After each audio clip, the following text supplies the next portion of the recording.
I am Mike Weaver, and I'm one of the co-founders of the Weaver Foundation. My father and myself co-founded it in 1967. We subsequently have been very involved with the Y.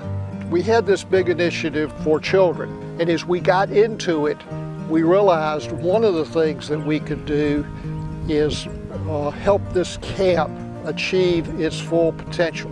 This camp needed so much. We had to redo the water system.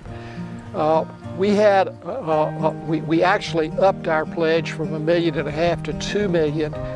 It is building self-esteem, self-reliance, love, respect, integrity, responsibility.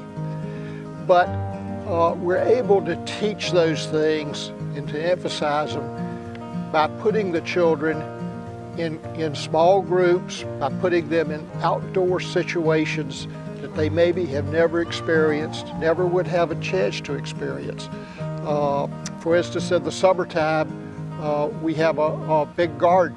It's a teaching garden. And so we also, the children get a chance to meet a lot of other children that they would never meet, and to interact with them and to find what are their favorite activities.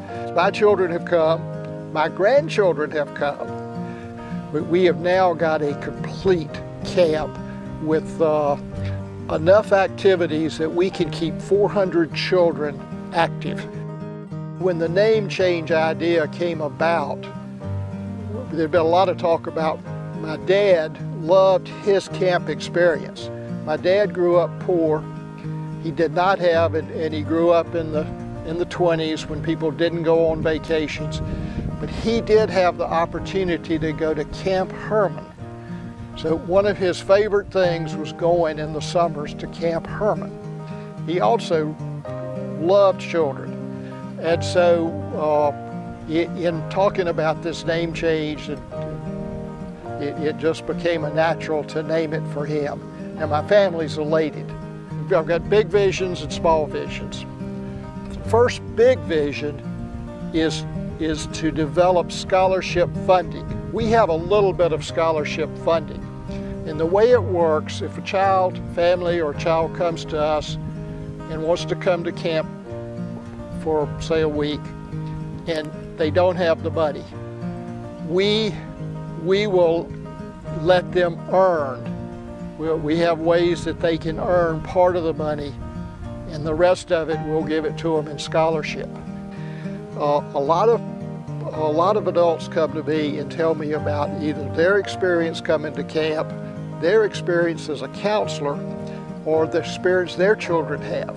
And it's really one of the most interesting things now is the number of people in the community, people my age or almost my age, that were counselors out here years ago. And I see that happening out here. I come out here and I see the children, and they're happy and they're engaged with people they've never met before. I mean, it's a 2-day-old friend, and they're walking hand in hand through the field. So I love it. I really get a kick out of it. I really love to see it.